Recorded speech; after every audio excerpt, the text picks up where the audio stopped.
Honey trap ಪ್ರಕರಣ ಬಹಳ ಗಂಭೀರವಾಗಿರುವಂಥ ಪ್ರಕರಣ. ಆಡಳಿತ ಪಕ್ಷದ ಪ್ರಭಾವಿ ಸಚಿವರೇ ಹನಿ ಟ್ರ್ಯಾಪ್ಗೆ ಬಲಿಯಾಗಿದ್ದಾರೆ.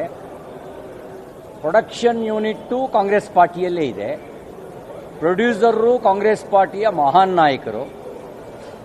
ಬಲಿಯಾಗಿರೋರು ಎಲ್ಲ ಪಕ್ಷದವರು ಅನ್ನೋದು ಬಹಳ ಗಂಭೀರವಾಗಿ ತೆಗೆದುಕೊಳ್ಬೇಕಾಗಿರುವ ಸಂಗತಿ. ಹನಿ ಟ್ರ್ಯಾಪ್ ಮೂಲಕ ಎಷ್ಟು ಜನರ ರಾಜಕೀಯ ಭವಿಷ್ಯವನ್ನು, ಎಷ್ಟು ಜನರ ಸಂಸಾರವನ್ನು, ಎಷ್ಟು ಜನರ ಸಾರ್ವಜನಿಕ ಬದುಕನ್ನು ಯಾವ್ಯಾವ ರೀತಿ ಹಾಳು ಮಾಡಿದಾರೋ ಅನ್ನೋದು ಯೋಚನೆ ಮಾಡಲಿಕ್ಕೂ ಕೂಡ ಭಾಳ ಕಠಿಣವಾಗಿರೋ ಸಂಗತಿ. ಮತ್ತು ಈ ಮೂಲಕ ಬ್ಲಾಕ್ ಮೇಲ್ ರಾಜಕಾರಣವೂ ನಡೆದಿದೆ. ತನಗೆ ಬೇಕಾದ ಫೈಲನ್ನು ಸೈನ್ ಹಾಕಿಸ್ಕೊಳ್ಳೋದು, ತನಗೆ ಬೇಕಾದ ಕೆಲಸ ಮಾಡಿಸ್ಕೊಳ್ಳೋದು ಮತ್ತು ತನ್ನ ವಿರುದ್ಧ ಮಾತಾಡಬಾರ್ದು ಅನ್ನುವಂಥ ಬಾಯಿ ಮುಚ್ಚಿಸುವ ಕೆಲಸ, ಇವೆಲ್ಲ ಬಹಳ ಗಂಭೀರವಾಗಿ ತೆಗೆದುಕೊಳ್ಬೇಕಾಗಿರೋ ಸಂಗತಿ.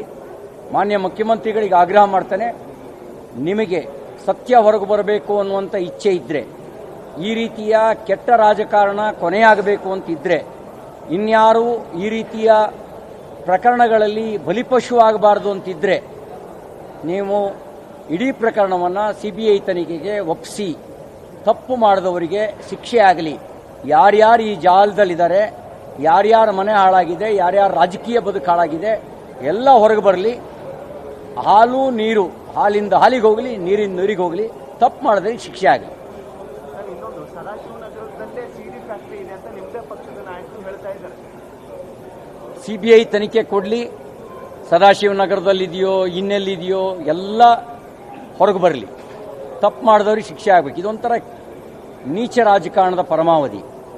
ಈ ನೀಚ ರಾಜಕಾರಣ ಕೆಟ್ಟ ರಾಜಕಾರಣ. ಇದು ಕೆಟ್ಟ ಸಂಸ್ಕೃತಿ.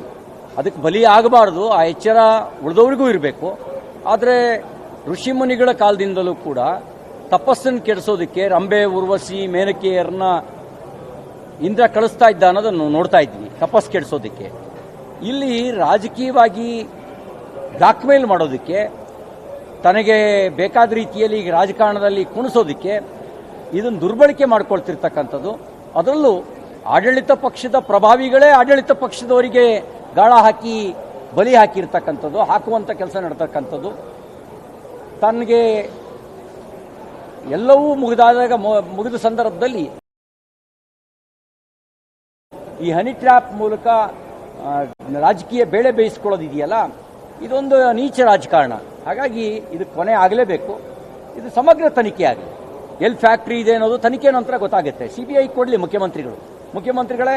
ನೀವು ಈ ವಿಷಯದಲ್ಲಿ ಗಂಭೀರವಾಗಿದ್ದರೆ ನೀವು ಇದನ್ನು CBI ಕೊಡಿ. ರಾಜಣ್ಣ ಏನು ಸಾಮಾನ್ಯ ಮನುಷ್ಯನ, ಸೀನಿಯರ್ ಮೋಸ್ಟ್ ಲೀಡರ್. ಅವರೇ ಸದನದಲ್ಲಿ ಒಪ್ಕೊಂಡಿದ್ದಾರೆ. ಬರೀ BJP ಆಪಾದನೆ ಮಾತ್ರ ಅಲ್ಲ, ಸದನದಲ್ಲಿ ಒಪ್ಕೊಂಡಿದ್ದಾರೆ.